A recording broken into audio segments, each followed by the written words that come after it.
Fun fact about our NA options. There's been lots of buzz about the different ones coming up.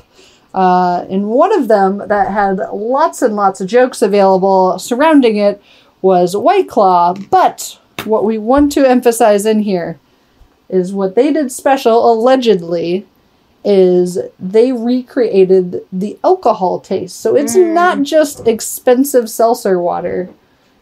But we've got a surprise, because we picked some up. I spent $20 on some seltzer water that might taste like alcohol.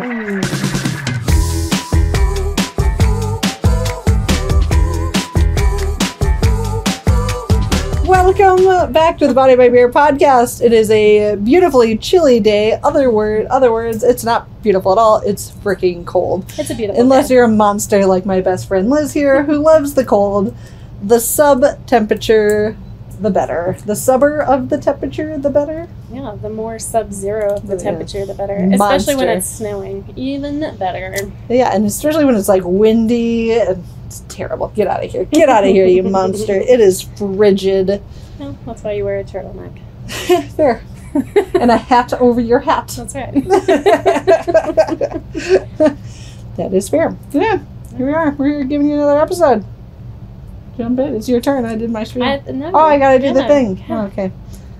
I was being patient. You were being patient. Today's episode is brought to you by Mustard Later. Mustard Later is the craft beer community's marketing, consulting, and influencing hub. If you need to do any consulting, feel free to book a call. If you're local, we can come and see you in person. Looking for marketing advice, ways to make your brewery a little bit more unique, or really kind of just give it a one-over look and some fresh eyes. We all know we've been too close to the elephant, and sometimes Not to even know that it's an elephant. Yeah, sometimes can't smell our own shit. So sometimes you need someone to come in and tell you your shit stinks. That's what Or smells great. Or smells great. That's fair. Yeah. That's fair. Could be nice. We Fair. try not to do that. I gotta give you at least some feedback. There we go. Hello, everyone, and thank you for joining us today. Before we start this podcast, make sure to hit that subscribe button and leave a comment below that you subscribed, and we'll make sure to reply back to your comment.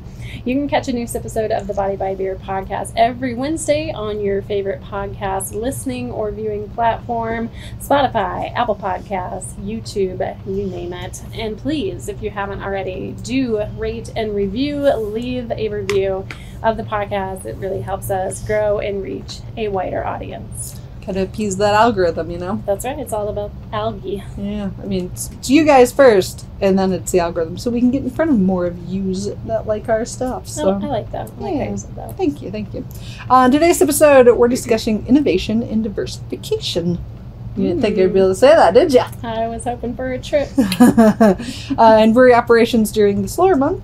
The discussion focuses on creatively expanding beyond traditional draft beer sales to maintain revenue and customer engagement during the slower months, like we are in right now of the bitter cold January. January. You're anywhere in the upper northern part of the country.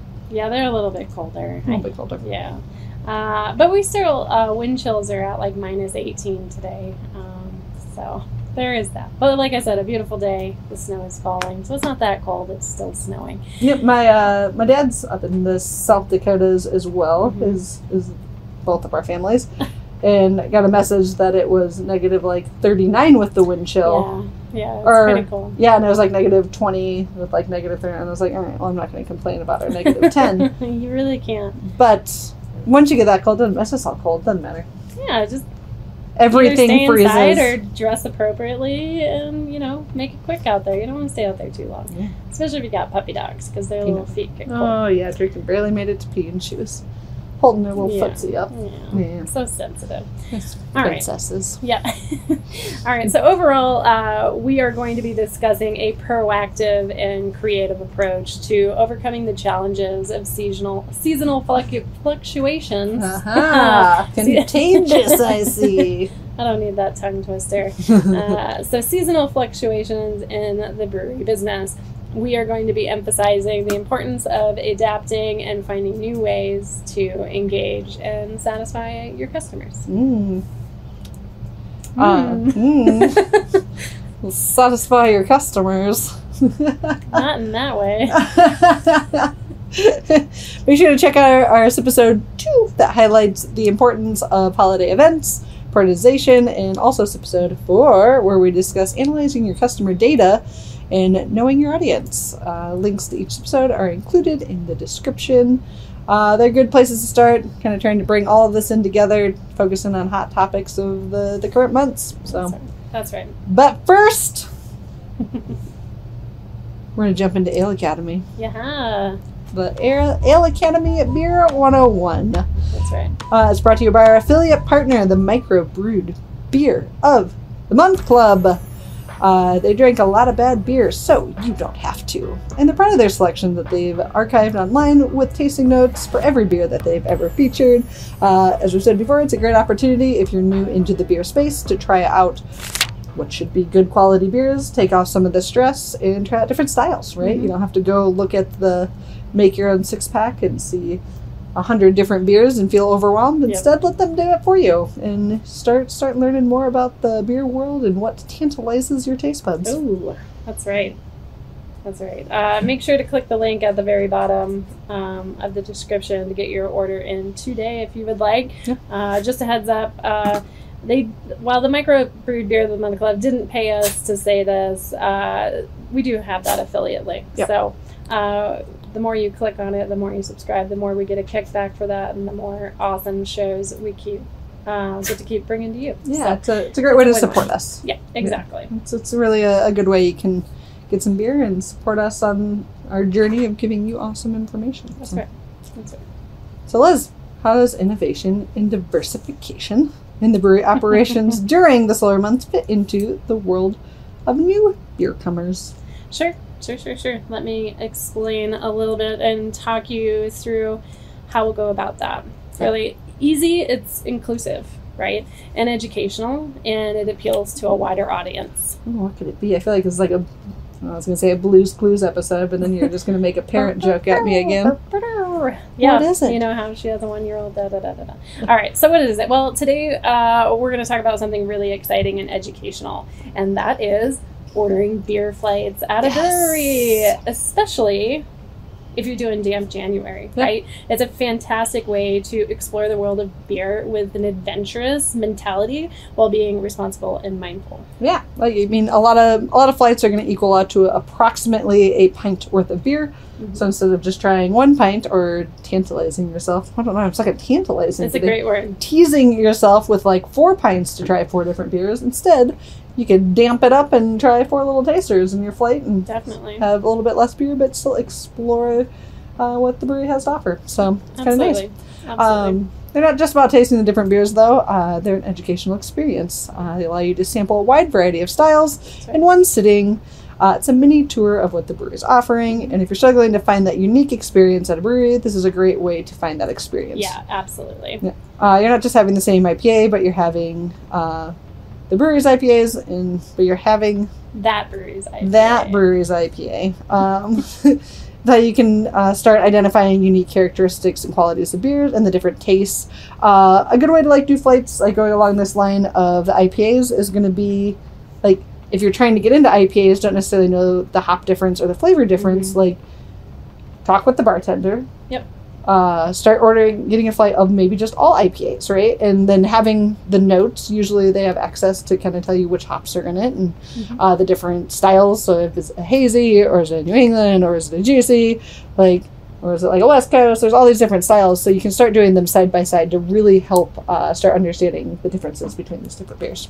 Yeah, absolutely. And when it does come to flavor exploration, the flights are truly invaluable, as you've kind of just explained there to us.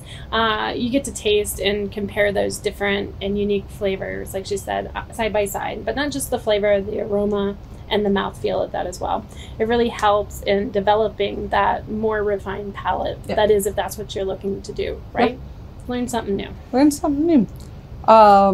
And yeah, since at least we brought up they're smaller, so you're not going to necessarily indulge in as much quantity, but you're getting the opportunity to try out a bunch of different things. And it's often a really good way to interact with your servers, especially if it's not super busy. And, kind of one of the things I've always thought and leaned on is if the servers are frustrated with flights, it's because they have a bad flight process. It's probably not your fault. It's probably because they need to work on optimizing their flight process. But in general, it should give this a really good opportunity for you to talk with your server, learn more about the beer, talk about different tasting notes, especially if you're sitting at the bar. And it's meant to be a very experiential thing. So, yeah, and remember that sequence matters. Well, yeah. Right. So when you're ordering your flight, typically you're going to go from light to dark or from low to high ABV. And why is that? That's because it helps prevent stronger flavors or higher alcohol content from basically crushing or overpowering your palate early on in your tasting experience. Yeah. Yeah, I mean, the cool thing about a flight is a chance to try seasonal or special brews. Yep. Breweries often include these unique or experimental options in their flights, offering a taste of something new and exciting. Yep. And this is how they're included in your growth and understanding as you know the beer, and they're able to kind of small batch test out something that maybe that lasts a little bit longer than seasonal. And like you said, if the seasonal beer, I feel like usually they tend to be higher alcohol, but not always. But yeah, you want to start lower with a lager. If you start out with a stout, you're not gonna, or a double IPA, you're not gonna taste any of the. You could give two shits about a lager. Yeah, it's gonna taste like bubbly water. Not totally true. It could be a nice palate cleanser as well, but for the 101, I think. Yeah. We'll leave that. Yeah, you're going to miss out on the nuances. Because using it as a palate cleanser, you're not necessarily going to be looking for the nuanced flavors of different lagers. Totally. But also a great flight to do as well. Like, try out the different light ones, like different lagers and the wheats and the pilsners, and start understanding. Just because if you look across the room and they look like a lighter beer, they can have very drastically flavors changes. So absolutely. I think it's a great way to expand and have a totally different experience than just sitting there with a beer that maybe you're not going to get through in time, and it gets flat and warm and kind of gross by the end of it. I hardly ever order pints. I'm such a slow drinker. I am a flight ordering or a 10-ouncer. I just don't drink them fast enough. Yeah. But then I can have more options. I'm an options person. Yeah, no, that's fair. I often get paralyzed by options, so I appreciate the simplicity of breaking things down on a very elementary level. Sure. It makes it easier for me to understand, obtain, and then move on, right? Make a decision. So, but to your point, it's also a great way to find maybe your new favorite brew, right?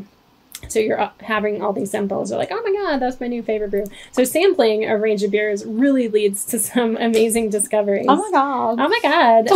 And these discoveries are something that you might want to enjoy in a larger or more often quantities later on. So you're going to get it more often. Or if you can handle a pint, unlike my friend here, Chelsea, you can have it in a bigger kid's glass. In a bigger kid's glass. Another fun thing about flights is the social and sharing, right? Like we already talked about, it gives you a really good opportunity to kind of break down the differences with your servers. Usually servers really, especially if you're behind the bar, usually you're really into somebody that's that curious and wanting to talk about beer. But in addition, if the flights are 5 and they've got 10 beers on tap and you're there with one other person, each of you get a flight, and all of a sudden you get to try every beer on tap, and that's awesome. Yeah, absolutely. And they're a little bit more expensive because you got to remember, you're dirtying multiple glasses. They usually have to have flight boards. It takes longer to order in. It takes more time. They are more time consuming. It's not just about having the flight process efficient. They are always more time consuming, but they don't need to be crippling. No. Some places they're crippling, which is unfortunate, but there's such a good way to experience the whole place. 100%. And as an establishment, if you can really get behind that, you're going to draw in people that maybe aren't comfortable drinking a full pint, or maybe they do want to have more of that shared experience, or they want to be able to discuss, or it really pushes you to either make a more interactive application that goes through the different styles and you can talk to it more. So maybe your staff doesn't really set up for that. We get everyone's on a staffing shortage and stuff's hard right now. Make an app that can help go through those flavor profiles and be more interactive. Put it on the menu, right? Put it on the menu. Yeah. Want to be a little bit unique and set yourself apart? Flights are a great way because they are pure experiential in my opinion. Yeah. And from the newcomer beer drinking perspective, just to kind of reiterate what you said, this engaging in conversation about the different beers in your flight with friends or with the brewery staff, it really enhances your understanding and appreciation of the beer. Again, if that's what you're out for, right? It's all about that shared experience. Yep. talking about tasting notes. Yes. So as you're out there learning, it's really easy to kind of forget.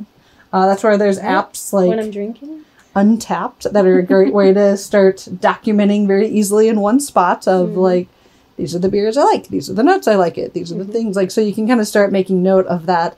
And then if you go into a new place, it gives you that experience to say like, hey, I really like these couple beers, or I like this style. And usually your servers and your bar staff is going to be educated enough to be able to kind of help you through that whole process.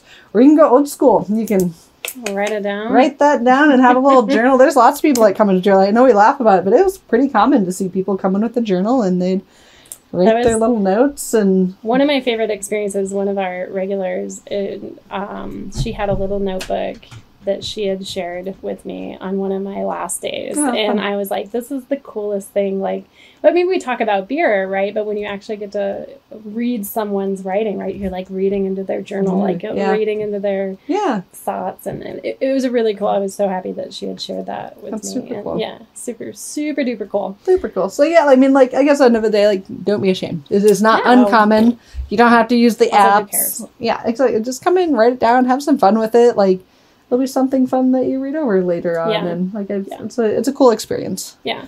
To start kind of wrapping it up for our Ale Academy listeners, remember that ordering these flights, it's more than just a way to try different beers. Again, it's about embarking on that journey through the art and science of brewing, right? Getting to know that brewery, getting to know that brewer, getting to know the staff, and to experience that unique experience at a brewery, right? So it's not just like, I'm just going to another brewery, I'm just going and having another IPA. You're going to that specific brewery and you're having their specific IPA. Like, that's their unique recipe and contribution to the community.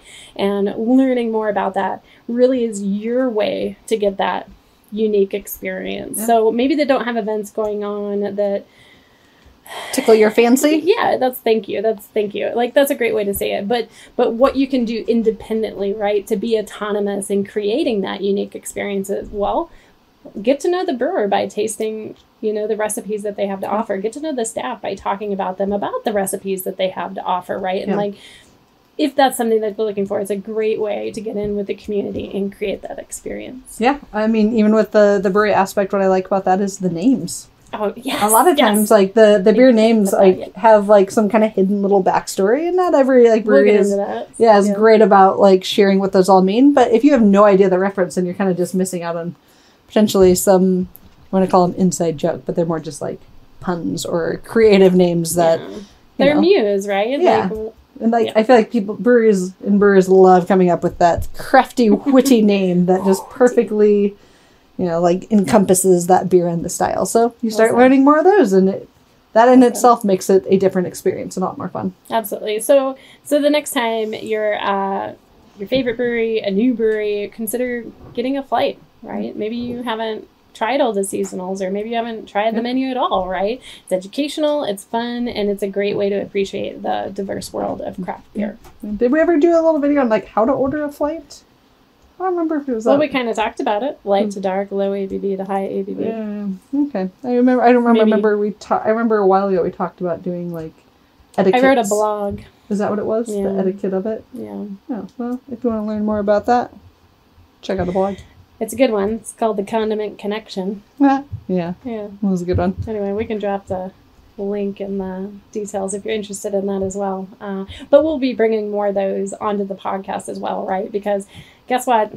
No surprise, a lot of people don't read as much as they used to once did. And getting in front of you in the video and talking to you is really the best way that we can achieve you at the rate of speed we would like to reach you. But still going to keep writing. Those are still going to be available for people that want to read. But anyway, that was a good reach back into what we'd already done. Thank you. Thank you. Yeah.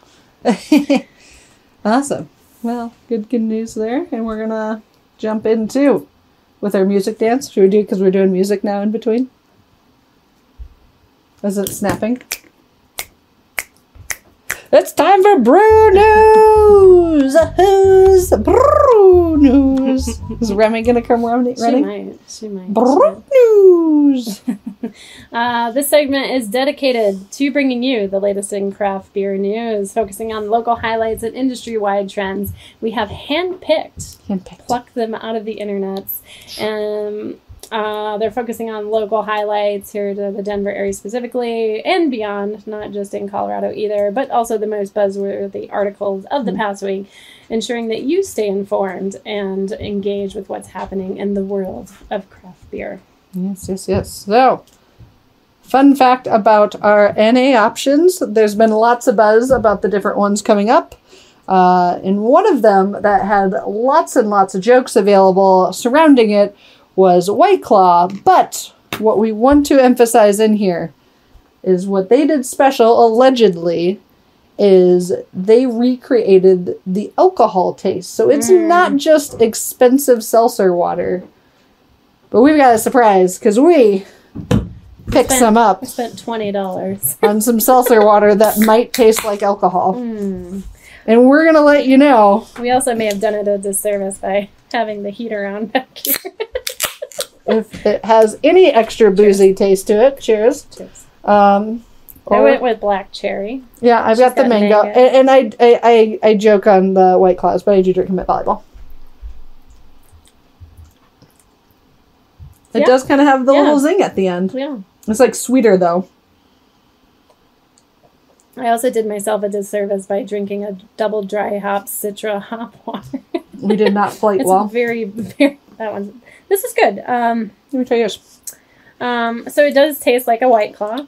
I've been drinking a lot of the hop water options with, like we talked about last week, like the lime, mango, blood orange. This definitely has a different flavor to it, where those definitely come across as just like the flavored seltzer waters. This I would say it has that, and maybe it's the electrolytes that give that little zing on the end. Yeah, it tastes like it has booze in it. It tastes like a White Claw. It doesn't taste like seltzer water. It tastes like a White Claw. And I don't like mango White Claws, and still don't like it without the alcohol. I'm digging that black cherry. I like this one. And that's why I needed 2 coasters today. Fair, there you go. They could be colder. They have been sitting down here, and because, as we discussed, it's frigid outside, there is a heater on. Yeah. So they could be colder. But like I said, I was a little hesitant to jump into us. I mean, I just really don't care when people talk about if they like something or not, because all of our palates are different. So I don't give a shit. But I also drink White Claws at least once a week because I drink them at volleyball. Yep. And I don't know if I would know the difference. I would notice the more hydrating effect and not the dehydrating effect. I feel like the sugar lingers a little bit longer on my tongue. Is that what it is? So it's definitely the sweet is lingering, but I like the can. Yeah, overall refined. They're pretty good. Yeah. I think it tastes just like a White Claw. Yeah, it tastes pretty close to like a White Claw. So there you go. They did make it taste like there's alcohol in it. I think so. It definitely doesn't taste like a seltzer. No.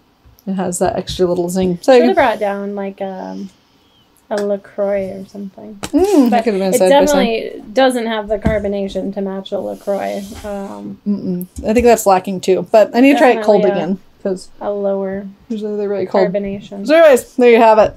We did it. White Claw, not just expensive seltzer water, but also kind of just they did expensive do something unique, but All right, so okay, I guess I drew the tech straw, and I'm happy about that. When it comes to our brew news, there is a new home brewing machine that was showcased at CES this year, the Consumer Electronics Show in Las Vegas. If you've never gone, go. Much fun. It's a blast. We used to go every year. Well, we went 4 years in a row. Yeah, went a lot of years. And then the last year Go ahead. Was 2020 that we went. So it's in January every year. Definitely came back with some COVID. Well, we're not sure. We never tested because we didn't know it was a thing yet, right? Because it was January. I was very sick, though. And so, but you, go to conferences and you come back with the conference guck. That's pretty common. You're around a lot of people. Yeah. But, we've gone a lot of times. We are part of a tech company, tech startup as well.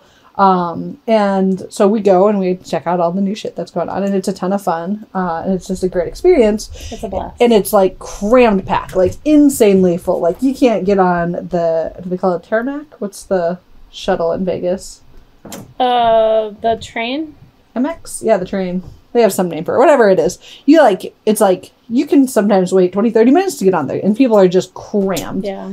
2020, we get in, it is nobody. Like, you get on these trains, and there's like 15 other people. Usually you're just crowded, and we're just like, this is really weird. Like, tech isn't dying out that much. Why is it so dead here? The conference rooms you could walk around. You can get to any of the exhibits, just stroll in. Most of the big companies didn't even show up. Yeah. And we're just like, what is going on?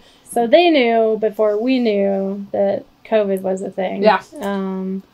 Mostly because they were all sick already. The companies had shut it down. Yeah. I still can't think of but all their stuff was there. Name. It's not Amtrak. But all their stuff was there. Because some people did show up, or it was just boxes, unopened boxes. Yeah, because like they'd already shipped it. And they, like, the cost to unship it or store it somewhere wasn't worth it. So they just shipped all of their stuff, and then it just sat on the floor of these big conference centers. Mm-hmm. It was wild. It was, and then, so this is January, and then lo and behold, March arrives, and we're like, hoo-hoo, we now understand why nobody was there. Anyways, so yes, it's a great time. Would recommend going. Yeah. Kind of forgot, because we're, like, so deep into the podcast and Mustard later that I kind of forgot about it, and then the article started showing up, and I was like, why didn't we go? Life. Yeah. And we didn't even have a discussion about it. No, I kept reading it in my email, and it's like, you better sign up. Like we would have rallied and went. It's a good time. We need a Vegas friend trip. 100%. Yeah, we do. I do appreciate a good Vegas trip. Any Las Vegas breweries that want us to record, I will check a bag for that, and I hate checking bags. Like a lot. We would need all of our equipment. Yeah. We just ship it there, too. That's fair. Yeah. Dave! Yeah. Ship it to Dave! Yeah. Or Patty. Anyways. Yeah. Continue. Anyway, reeling it back in. Reeling it back in. But it's a fun story. So this year, it was a great story, and do recommend going. So this new home brewing machine is called Exo Brew. Details about it in the description. So it's designed to make beer brewing more accessible for beginners. So it's meant to simplify the brewing process that aims at those who find traditional home brewing maybe a little daunting, not up their alley. So maybe they're looking for more of that easy button, right? So it offers a user-friendly approach. It's basically the super smart home brew system. It's automated. All you have to do is like drop in the ingredients. Yeah, it's automated. And there's an app, and it takes care of the rest. So it's basically like... It takes the learning curve out of it, which is super sweet because it's automated. And you drop in your water, you drop in your wheat, your yeast, grains, hops, whatever if you want all the you could do gluten-free, right? And so whatever you want in there, and it's just like, cool, I'll take care of the rest. It's going to be on a timer. If you need to do anything, I'll notify you to do that. I'm going to monitor the temperature. Like you said, it's all there. What's the downside to it? Well, just like every piece of smart tech, there's a subscription model that comes with it. So if you want to do anything that's custom, or if you want additional recipes outside of what they're already offering, you're going to have to pay for. But it wasn't crazy. It was only like $10 $9. Yeah, it wasn't much. No, but so you're probably just paying for like a cellular fee or something. Yeah. Maybe. Well, they're not cellular, but I was thinking of another device. Sorry. Go ahead. $9 a month. Yeah, probably just a subscription to all the recipes, right? Yeah. Someone's got to pay all those people giving you recipes. But the price tag for the device itself was hefty, especially for like a new home brewer, which I hate to say this, but I mean, we've brought it before. Like, I've never been that big into like the home brewing. I would probably get it. I kind of am tempted about it because we have unsuccessfully. Again, daunting is the right word for it. It's just like you set reminders and you're like, I'll get to it tomorrow. Like, I would love to be like having our own beer, and I think it'd be a lot of fun. It's just we just don't have the time to like give it the love, effort, and attention that like it needs. So, I think there's just prioritizing it. Yeah, well, people are busy. I'm busy. How are you talking about? Or out of town. I'm not busy. Again, it's always surprising that we made it, and we're so happy that we made it here today. So I've been looking at espresso machines a lot over the last... Missing the espresso machine? Well, I'm not, but Michelle is, and I just want my coffee machine right. But so we've had some issues with our plumbing. It's a brand new house, well, brand new to us, and drains are backing up or water pipes are breaking. It's been kind of miserable, but also like we get by. But so you can't put your coffee grains. You can't put your coffee grain down the sink. Grounds down the sink. There it is. So there's traps set up everywhere, and it's like, well, I might as well just get rid of this French press. And I've been using a French press for a very long time. It's like my favorite way to drink coffee. And so I was like, okay, I'm looking at combo coffee maker espresso machines, and I'm looking at this XO Brew article, and I'm like, okay, I'm on board as I'm shopping and reading reviews for these espresso machines and going, okay, I could kind of get into the barista world. I like a latte every now and then, but honestly, hands down, I'm probably just going to drink my coffee black. So it's probably, for me, most cost effective just to buy the $20 Black & Decker. You know what I mean? You pay for the filters, you pay for the grounds, you call it a day. Yeah. That being said... You're not a craft connoisseur of your coffee. I do appreciate it, but again, when you're talking about time, I don't tend to think it's worth it to put the time into making myself a cappuccino, when really I just want to slam black coffee all day and get a good buzz going on to get my work done. If there's one thing in the world I am addicted to, it very much is caffeine and coffee. I'm like the opposite. Yeah, into my 2-week sobriety here. But that being said, I think it's super cool. I do think with the reminders, if you are homebrewing at home, I'm sure the people that are already doing it, they have those reminders set up, and it's just making sure that that's a priority. So whether you're homebrewing or you want to be a barista at home, like the machines are out there and they're getting smarter as we go on. Yeah, it seemed pretty cool. There was like a fun, I don't know the exact quoting stories on it, but basically they're not supposed to be pushing out beer. That's like illegal for the event because you can't like serve alcohol. You can walk around with a Bloody Mary, but you can't. But you get it from the bar. Some of them do serve it though. Remember, like we would walk up and they were mixing. I have seen a mixed drink. Coffee. Somebody was giving away alcohol one year. I'm pretty sure that was sitting on the little robots. They give it. I think they can give away alcohol. That's different than serving. Exactly. That whole difference of opening the container. With this technically they didn't open the container either, I guess. They just poured it right out into a glass.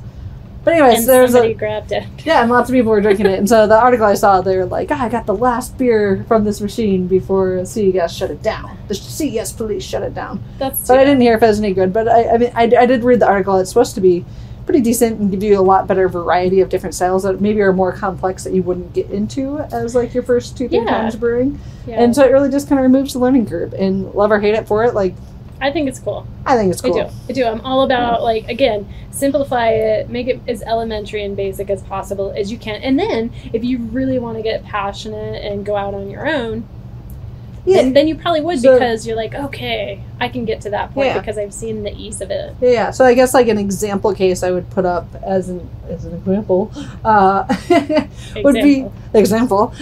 would be like, I like to buy sometimes some of like, or going out to eat, or like I just bought these little Morningstar like little egg vegan sausage like bites. Yeah. Yep. And I'm not going to order those. I'm going to buy those regularly because they're so wasteful and they're in the plastic and they're not that good. But what it does is it helps me like understand what's in there and start concocting my own processes. And I love going out to eat to have that same thing of being like, oh, well, I can make this and this is how I would make it, blah, blah. And it's expanding my palette and my experiences. But they're going to be like, okay. So that's kind of what I'm assuming that this thing will do is it's meant to be better than just okay, but like the odds are like if you want to experiment, what a way, it's such a lower friction to be like, hey, let's have this thing make it, hey, I really like these aspects, but now I can go start really tweaking my recipes and do it on your own. They're point in case, right? It's like big breweries having like little like 2 or 5 barrel systems. Yeah, and we'll get into that later too, right? When we get into experimental beers. But that was case in point, right? This is an introductory way to reach a wider audience. Yep. Boom. They did it. Yeah. Right? So, a little expensive, but they're going to try it and maybe try and do it on their own after that. So I dig it. I'm all about it. I think it's a good way. I don't hate it. I get how it's... Robots, man. Robots. Yeah, maybe not the best for the whole craft beer space if people can just pump out their own, but In theory. Again, that means you just have to People have still a go more out to unique eat, experience. and they've had an oven and stove for a really long fucking time. Because they want an experience. Sorry, a really long time. All about the experience. Yep. Exactly. Yeah. All right. Experience. Anyways, all right. On to the next topic. And this one is a little bit more controversial. It's also it's a new addition to an older story, I guess would be a good way to put it. So, according to BBC News, highlights the craft beer industry giant Brewdog abandons real living wages for employees. Shifting away from its previous commitment of paying its employees a real living wage set to increase to £13.5 this year, back to the UK's national minimum wage, which is around £12 an hour for the working in London. The wage is less for those working outside of London. It's viewed as a significant step backwards, especially for what was viewed as the cost of living in a cost of living crisis. The change highlights the challenges balanced between the company profile, fair employee compensation, particularly in comparison to the ongoing struggle for adequate wages in the U.S. service industry. The decision contrasts its previous commitment to better wages, points out a complexities businesses face in maintaining ethical labor practices while maintaining financial pressures. Tough one. It's a lot to unpack there. Yeah, and it's tough. So now whether you're aware or not, that's where we're bringing back in some of the old news and why it's relevant. They have a laundry list of controversies Brewdog does associated with its brand, even outside of the employee compensation we just discussed about. In June of 21, there was an open letter published by, it was like one letter, but 100 different former employees signed it, cited a culture of fear in personality. A fear in personality? Culture of personality. Oh, I don't get it. So it's just fear. Okay. It's fear. They didn't like it. It was a shitty culture. And the CEO has since endorsed the publication, disputed his comments, and even stated that he'd be putting 5% of his stake of ownership in the company into an employee ownership trust to help build a better culture within the company. So why this is getting brought back up again is really going to be just kind of like wrapping that back into the culture that you make and the experiences you're trying to bring in. And are you maintaining those? Are you kind of publicly saying that you're doing these things and not? And that's a lot of what came up in this letter. Yeah. And so though where I struggle a bit in this is without the letter, just knowing the story, like, yeah, a lot of companies, they're struggling. They're either having to put like percentages on for fair living on your bill to help pay for this, and now you have customers that are like, everything's so expensive. And they did for almost 10 years successfully offer this fair living wage. 2015. So I mean they did I would say above a good old college try on it. But what gets hard on this is when they have a company culture of publicly stating they're doing things but then not actually following through with it. Kind of it just comes as not a shock, I guess, is for lack of better words, that people are seeing it as well, of course they're doing that. They've done that with all these other things that they've been a part of or promises that they've made. And you brought up that you read in there that the CEO, like the 5%, you're like, hey, that's like pretty cool. But it's ownership stakes. And what did you say? Like the lawyers are saying it might take 8 years to actually implement. Like most people aren't still working, especially at like the front of the house jobs for 8 years, especially in a culture that's kind of shitty. Like, so who's actually going to see it? Like, who even knows at that point? So the fact that it's not salary and it's the shares kind of makes me think that it was like this. The shares that get dispersed as salaries, right? Because you get paid dividends. Yeah. And so if for the salaried employees, they would be getting, however the company does it, probably yearly dividends that get put onto their salaries. Yeah. But it takes a while to put that paperwork into place. So they said like up to 8 years. Yeah. And for me, like, it was a little shocking to read this, right? Shocking and not, right? Because it's certain people's perspectives on what's happening behind the scenes, right? And then there's the public-facing image that people get to see on a day-to-day basis, you know, and Brewdog is one of those one of those companies that you got to give credit where credit is due. And, you know, they are a big reason why the craft beer is where it is today. You know, they have a long-reaching arm, and you know, what started out as a big passion to get you know, craft beers out there outside of the traditional sense of brewing. So you know, you gotta give that credit. And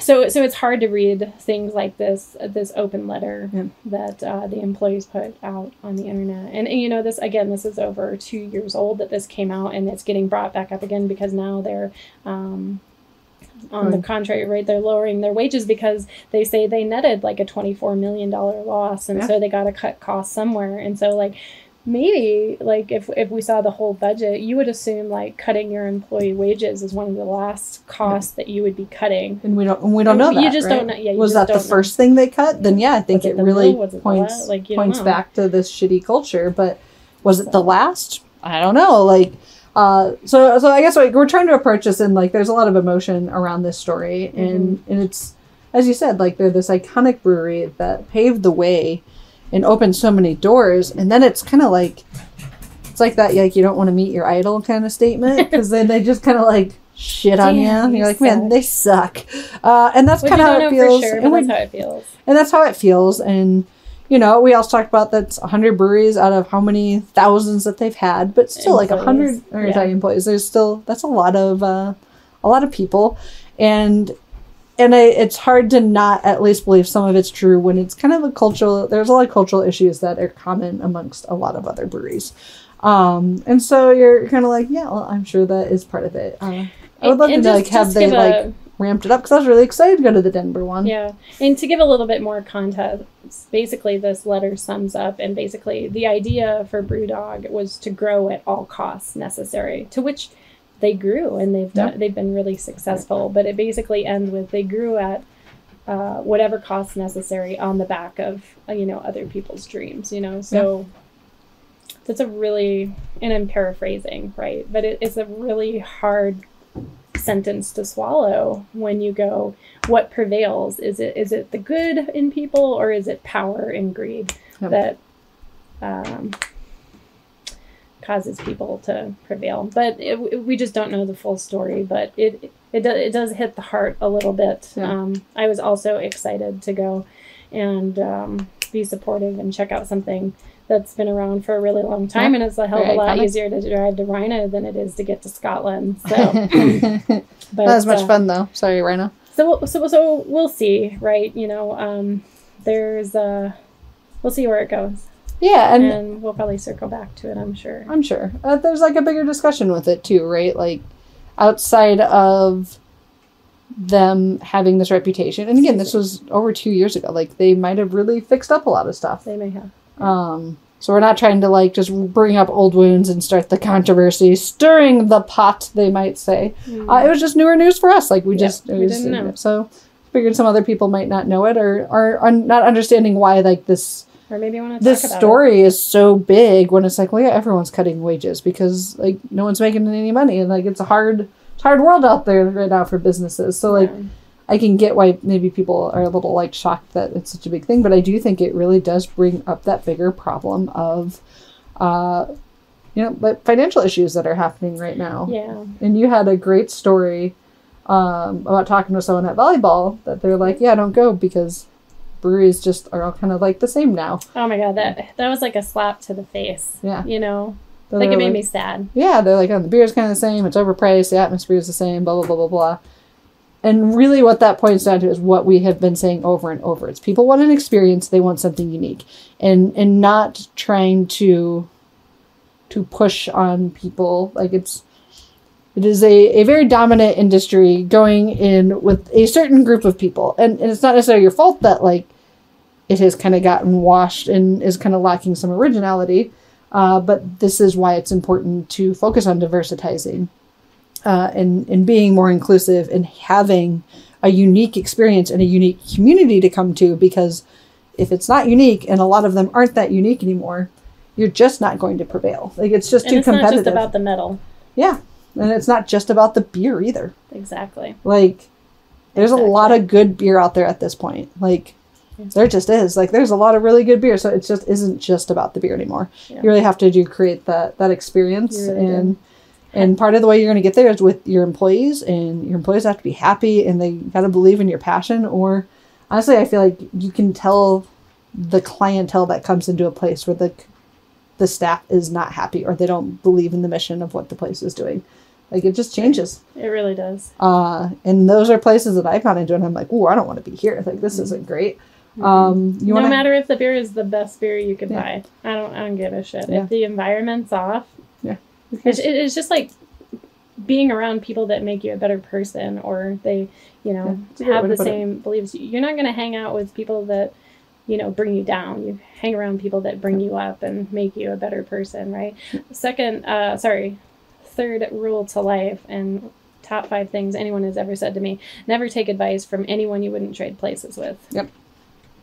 And that right there, I don't care if it's the best IP I've ever had in my life. If the vibe is off and the people suck, and you can just tell it's like walking into a beaten dog, like, I don't want to be around that. Yeah, I mean, we had a great example of going into a brewery that we were doing a video tour of, and I stopped doing I stopped recording and was like, I'm not going to do it. Yeah, it's a bummer. And what I heard is actually, I think it was the owner was the server, and he was a total dick. That's too bad. And I was like, I don't want to promote you. Like, you were awful. Like, you weren't fun at all. I'm not an idiot. I know how this space works. I know how to order beer. You don't need to treat me like shit. So guess what? Like, I'm not going to give you any shout out or help you out going on. And but those things matter. And unfortunately, if your staff isn't happy and isn't believing in your mission and your vision, like, it's just not going to come off. Like, you can have the best vision you want, but you got to have happy staff that also is wanting to push that. And that's all going to feed together into creating that experience. Yeah. And that's not to scare anyone off either. There's a lot of great breweries out there, and there's a lot of great experience, but keep your eye open for that. I mean, just like you're adjusting your palate to the nuances of different styles of beer, you're adjusting your eyes to the nuances of the environment of a brewery. Yeah. Right? Yeah. I think there's a lot to go with that. And it's also fine to, like, go to a brewery that, like, you just don't necessarily fit the vibe. That's fine too. That's why you gotta have the variety, right? Like, experience something new. I mean, easy hanging fruit. Like, if I go to a brewery and they're, like, all annoyed about ordering a flight, like, when I probably just won't go back again because I like ordering flights. But, like, all right, fine. Like, that's not your thing, whatever. Like, that's my thing. But I'm going to go find places that do fit with what I want. But that just shows, like, if you can offer something unique and offer an experience, focus on that. Like, that needs to be a really high priority in moving forward and, kind of surviving this wave right now. So we got. I like it. Thank you. We'll get off of our, let us step down from our soapboxes and reveal our real height. I'm just kidding. Oh, I'm actually a lot taller than that. Then we're gonna do some dancing into the next segment, which is our optimistic inquiries. That's right. Community stories, Q&A, all of this and the above. I think I already went through all that. Yeah. Especially during the slower months, right? Continuing with the trend. So we've got a bunch of amazing suggestions from the incredible craft beer community, and we're excited to get into them. From experimental brews to dog-friendly initiatives, we're covering it all. So if you got one, grab your favorite brew, and let's get started. Or your NA brew. Or your NA. Any kind of brew will do. Tea works as well. Also brew. Yeah, brew. I like tea. Yep. We've been reading about the community suggestions for brewery tap rooms in the slower months, and we thought they're really insightful. We wanted to talk about them. We actually saw this one on the Craft Beer Professional group on Facebook. Love that group. Lots of good responses, good conversation.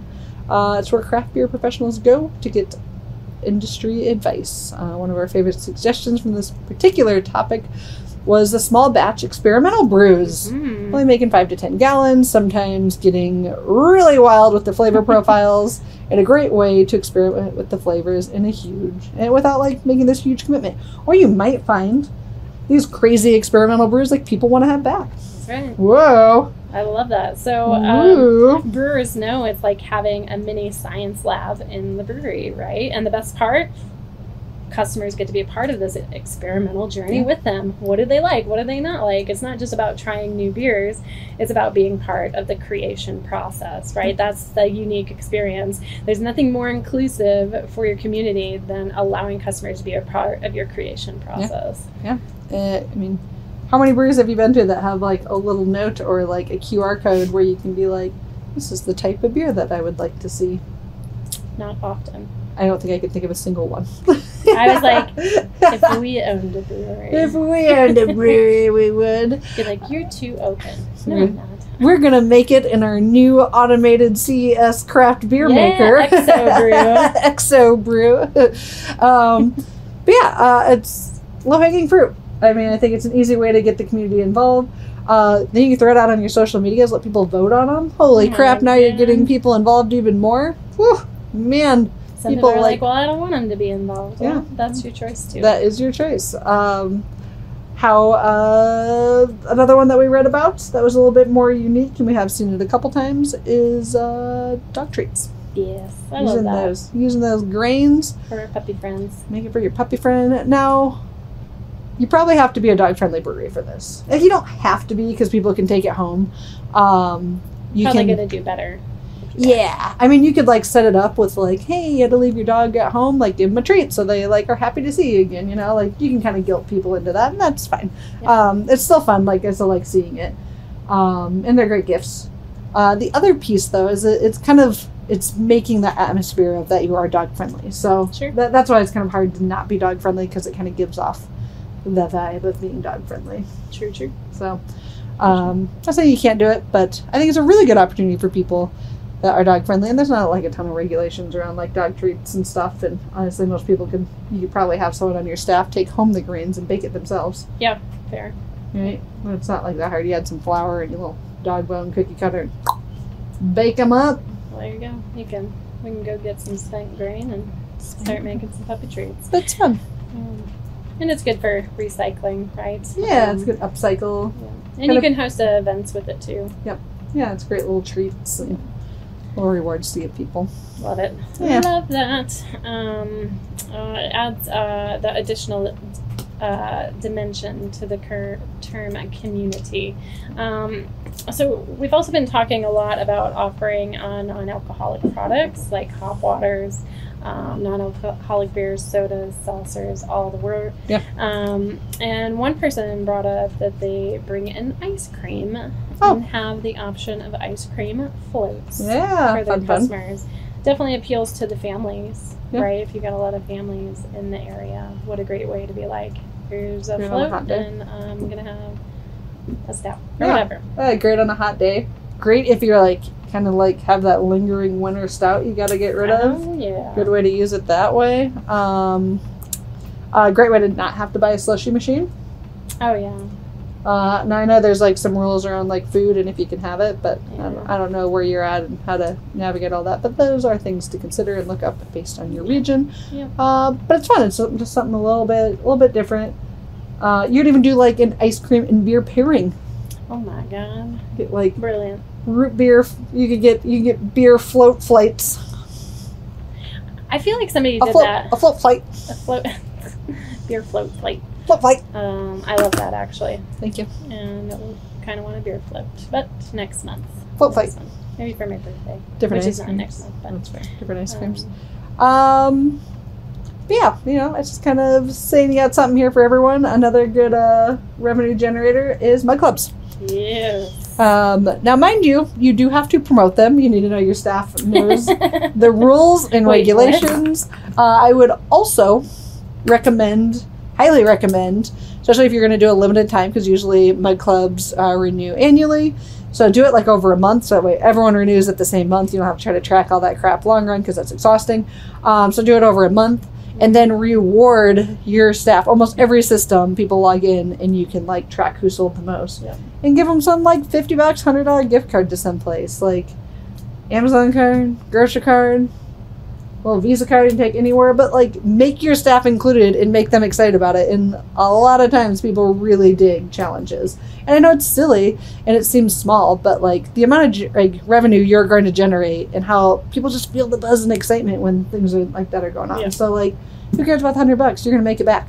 Like, yeah, it's that and your unique... staff feels cool. Like they're like, they like my business actually cares about me. And like otherwise, you're like, oh cool, I have to like upsell all this crap for you. What do I get out of it? Like, well, a gift card goes a long way. Yeah, it really does. It really does. That's that exclusivity appeal, unique experience, right, to the customers. You can host special event nights as well that go along with the memberships, you know, food and beer pairings, just having food in general, like special food outside of either the truck or snacks that you offer on a regular basis. So if you're doing like a theme night, you could also do special. That's for me. You could also do special brew releases, right? Let the Mug Club members try it out first, or maybe it's specifically for them. Yeah. That adds that sense of, again, exclusivity and belonging to this membership, and it keeps them engaged all year round, right? It's not just for the slower month. Maybe target the renewal during the slower months to help the books look good, and then keep it going all year round. Hit them with something special right away, right? Like, hey, like January we're going to be doing, obviously a little late for that, but or February, right? Be like, let's do a Mug Club. Again, probably a little bit late to get that organized, but it's doable. Contact Mustard later. They have helped multiple companies get Mug Clubs set up and have a good template, make it easy, and get that shit flying off the shelves quick. But then that very next month, host an event that's specific for your members, right? Like hit them right away that you're going to be treating them well. Let them have tastes of the new beers before they come out. Makes it special. Right. Those are going to be your biggest advocates that are going to talk about your brewery, your space, how much they love it. They're going to bring in customers. They're going to buy all your new merch. Like, there's really no downside of doing it. Really is. I do like, depending on like your location, I do kind of like a limited one. If you only have so many going out, but it really depends on like your space. Like that doesn't work for every place. But it is kind of fun to like really have the exclusive. There's only 100 of us. But it's just a different vibe. And there's like, you know, there's other places that if you don't have, I feel like you almost need that if you have higher competition directly around you. Where if you don't really have any competition, then who cares if you have 300 members? Right. And they're giving you $100. Like, that's sweet. Take it. Go on. Move on with your day. That's right. Hook those people up. Cook them some hot dogs twice a year. Get the owners in. Let the brewers in, right? Like, make them feel like they're part of the team. Events, right? Offer the beer, like, the beer stuff to only your Mug Club members. Hey, you want to have, like, vote on the beers? Hey, here's the next ones coming up. Like, oh, you want to be part of voting on our beers? Then you got to join our Mug Club. Right, it doesn't necessarily work for the more exclusive versions, but if you're not being exclusive, well, what a great selling point. Yeah. Easy. Yeah, it's just fun to be part of it, and it makes people feel special. People like feeling special. Another way to keep your customers happy and maybe even draw on some new stuff, and I actually think, and we've kind of touched on this topic before, but I think it is oddly overlooked, and it's diversifying your swag. Yeah. Food, obviously, as well. You bring in different like types of food, but you're kind of at the beckon to the whims of your food truck options in your area. But your swag, a lot of breweries that I see that tend to do well longer offer, I mean, one, good swag, gotta have good merch. Two, they offer stuff for like women. And I know like women aren't necessarily your biggest craft beer drinkers, but a lot of times their husbands are. And guess what breweries husbands are more likely to go to, whether it's the best beer or not, is one that their wives also want to go to. Thanks. This is not like rocket science here, people. So like to have a brewery and have your face feel welcoming to anyone that comes in, and it doesn't just feel overly bro-y or just like not welcoming, and like that's not going to help your cause. You're literally just limiting yourself by not wanting to put the effort into having good quality merch. Making it like to go into a place that has as much women's merch as it does men's merch, like that literally is just showing the place cares about their women customers.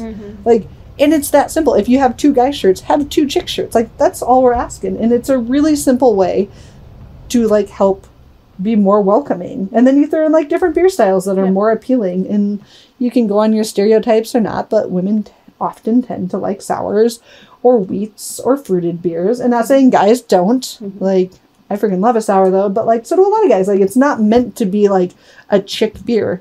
But like when you know you have women that are going to prefer those beers and you don't have them on tap, again, like how are you expecting your people to like convince their significant others to like come in and drink beer with them in the afternoon when there's nothing on that they like and the place doesn't feel welcoming to them? I don't know. Or events. Yeah, or events. Sorry. Yeah. Soapbox. Soapbox. You can also do collaborations with local artists or businesses in the area. And it's great for brand visibility, right? Merch, swag, all that thing. Every t-shirt or glassware item is a walking advertisement, right? Look, right? Body by Beer podcast right here. Stickers, anyone? You know, I don't tend to lean on the side of selling them, but giving them away, oh, why not? Yep. It's the idea of continually giving away that free sandwich to bring awareness to your establishment and brand. And if you're not familiar with the free sandwich is you opened up a deli, and how do you get people to come into your deli to eat your sandwiches? Well, give away a bunch of free sandwiches, and then people know about it. They can talk about it. It's not just because it was free, because, well, hopefully it's a really good frickin' sandwich, and so people come back for the sandwich. They're like, I want to pay for this sandwich. Anyway, same idea with the sticker. Give the sticker away. I realize some stickers are more expensive to make than other stickers, but you know what? You got to cut those costs where you got to cut those costs, and hopefully it's not in the employee check. But hey, bringing it back. Shit happens. So, or do an exclusive round of stickers that you do pay for. Yeah. But definitely have some for free. Just give them away, right? Yeah. So that's the awareness to your brand. But also events and community engagement are key too, right? Go back to your local artists and collabing with other businesses. Think art shows, local music nights, or even beer education classes. Speaking of education classes, reach out if you're looking for a hosting event. We are here for you. We want to help. We want to be involved in the community as much as possible. So we're working out the details with another local brewery doing a 101. So we're hoping to get more of those. Yeah, bring that Ale Academy to your tap room. Live and in person. We can learn how to drink beer together and pick up on nights. Good way to get some extra events and draw in a different crowd, right? The easiest people to market to are people that you already got through your doors. So I get it. But some point, you got to get some new people in through your doors. And then your environment needs to market and let them know that they're appreciated. Yep. Right? Otherwise, you're missing out. You don't want someone walking in the door and being like, oh my God, this place looks like a padded insane asylum. Wait a minute. I don't want to come here. Wait a minute. This is my favorite room in the whole building. You literally bounce off the wall. Hey. That's not true. It's just an unfinished basement. It is just an unfinished basement. But yeah, think of your establishment as a destination. It's an entertainment. You're trying to bring a community and people together. It's not just a tap room. And if you think about it just as a tap room, that's all it's ever going to be. Bring in the passion, right? You got people that get on their soapboxes and preach and have a good time.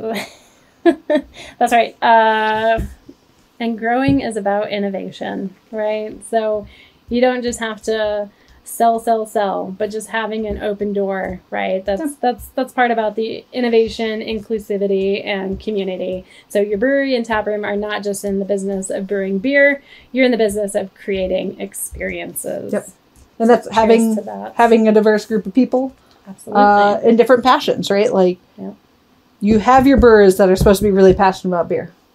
Right? That's what they're there to do. You can't knock them for then having to go into the tap room and maybe they're not as passionate about the customer experience, or they're not as passionate about diversitizing or bringing in events, because that's not where their passions are. You need to create a team that has these different passions so they can help bring their passions to align with your mission as a brewery. That's right.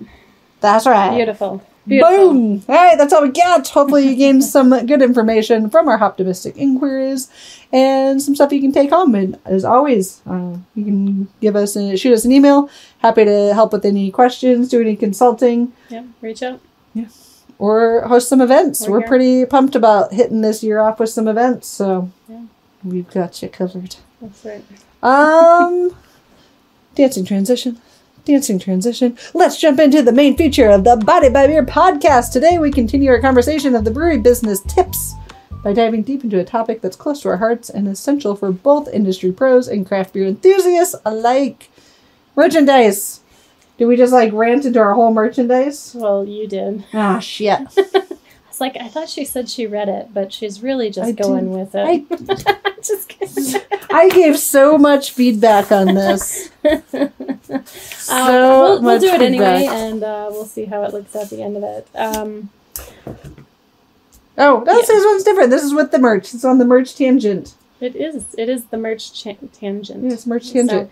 So merch. We're talking about merch, and it's not just about branding. It's about inclusivity, right? It's appealing to women in the craft beer world. And hey, spring is just around the corner.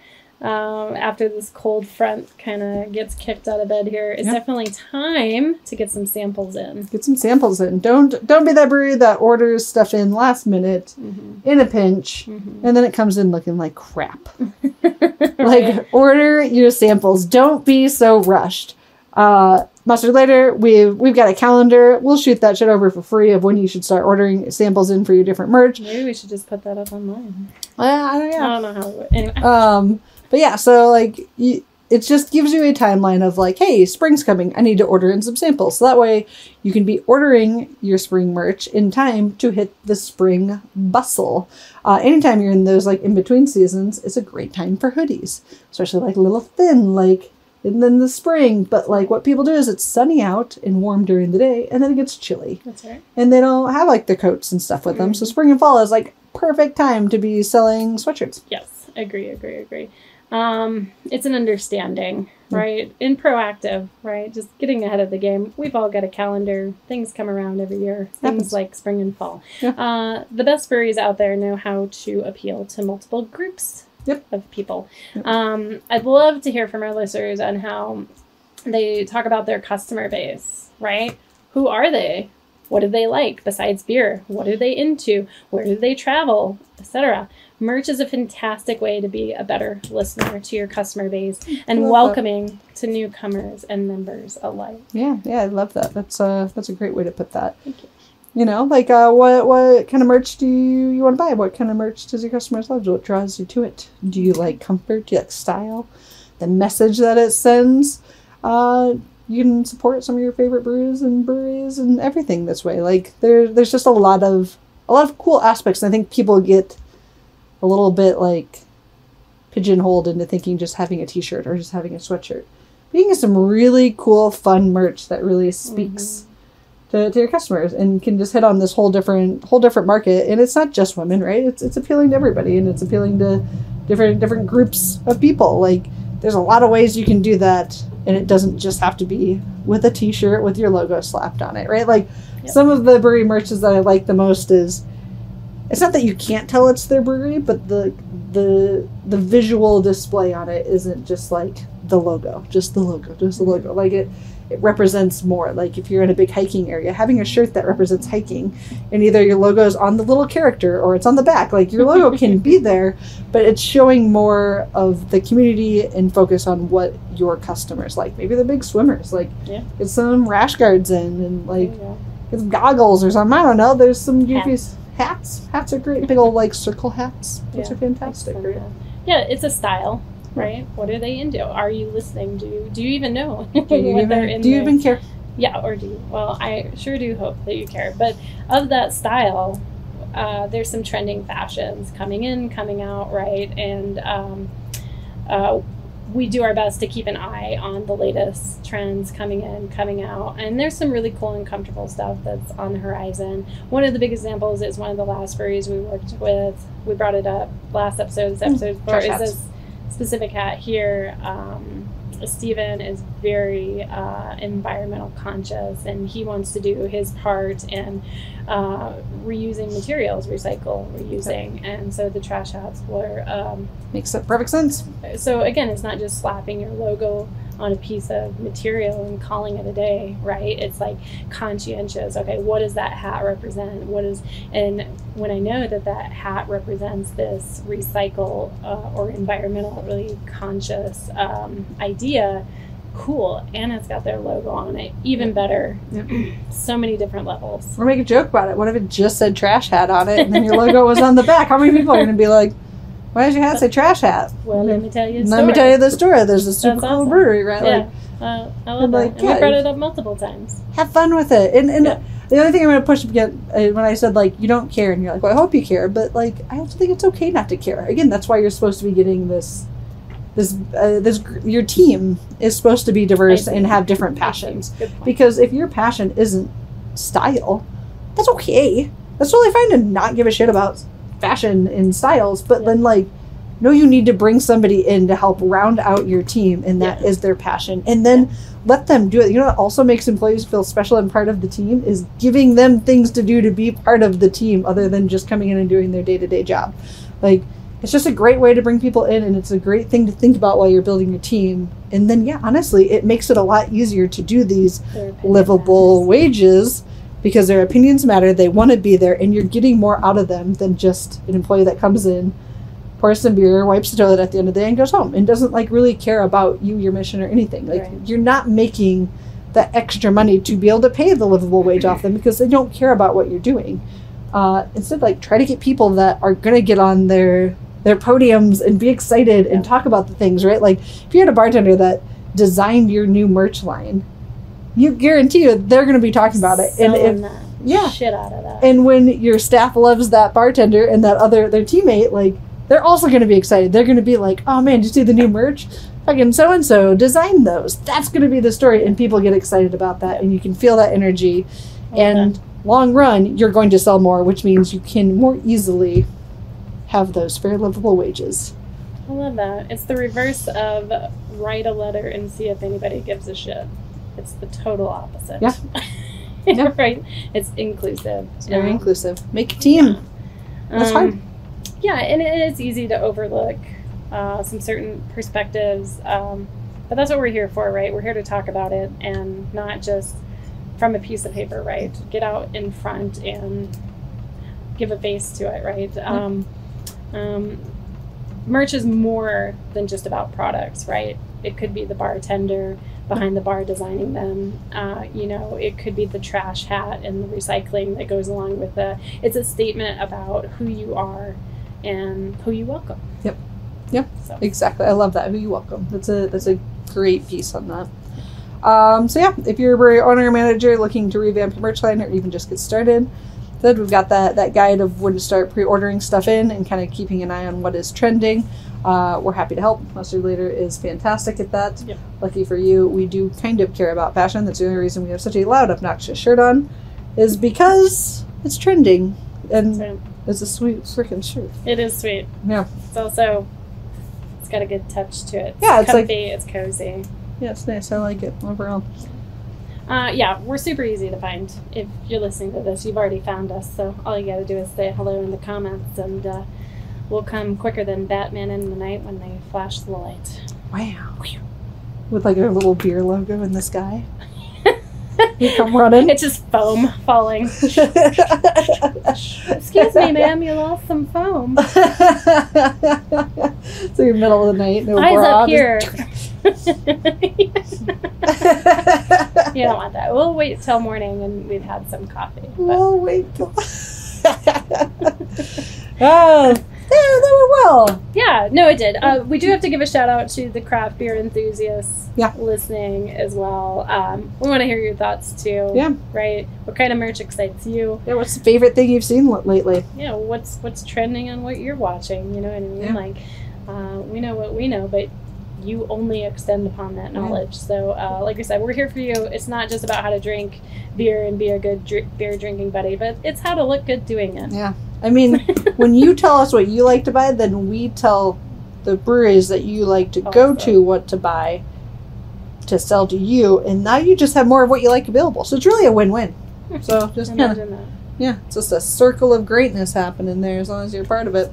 The circle of foam. Circle of foam. More foam more foam this year. More foam. All right, beer lovers, it's time for some beer facts. Welcome to the Beer Facts segment, where we chat about fun facts about beer. This is Sips of Wisdom. Sips of Wisdom.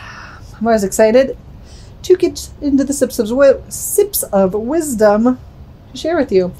It's my favorite part. As you probably know, I do love some fun facts and some good conversation pieces. It allows anybody to be able to talk about stuff. That's right. But I love giving some extra fun little information out to our bartenders to take to work and talk with their peeps about. So Lizzie, you're going to get us started though, because you put a lot more words that I can't pronounce in here. And you were set much up like a nicer this total week. failure. I took it upon myself You did. to read this one, so we'll see how I do. Sure thing. This one is actually really fun to say out loud. I practiced 3 times in the mirror this morning. Did you do a circle? No. Oh. Yeah, I talked in a circle. You just said it like I was going with the was it the Bloody Mary or whatever? No. Okay. I didn't want to see. You didn't summon what the this devil. one had. I didn't want to see what this whale had to offer. Oh, so that's true. the Icelandic brewery Stygi created a unique beer called Velar 2, which is basically whale in Icelandic terms. Velar. Yeah, Velar. Well. I think Okay. that's how I heard it when Google said this is how you say this. Seems So reasonable. it includes an unusual ingredient, which is smoked whale testicles. And that's why I didn't want to see it in the mirror. So this beer was first brewed in 2015 and made using testicles from the fin whale, which is smoked in sheep's dung. It just gets better the more you describe it. I know it, right? I would still put it on a plate. Oh yeah. Gotta try it. Would try. The distinctive smoking method is part of an old Icelandic tradition, Okay. given the scarcity of trees in Iceland. Each testicle used in the brewing process weighs between 15 and 18 pounds. It's insane. Velar 2 is brewed annually for the Thori Festival, which is a traditional Icelandic event held in January and February. It's happening right now. People. Heyo. The beer has sparked controversy Oh, no. and criticism from anti-whaling campaigners. Makes sense. Yep, I get it. Obviously, they view it as inappropriate use of whale parts and a disrespectful marketing tool. But despite these criticisms... What else are they getting used for? Yeah, well... Probably oil. Or that's just the fat. I don't know what you would use the testicles. Maybe you can make a sandwich out of them. So they're not called Rocky Mountain oysters? Not those kind of sandwiches. Not those kind of... That's how we ate them. Was on the cows. Little dollar buns. I don't know about we. Not her. I was like, I have not. Better with I feel like I've mustard. tried them, but I don't remember.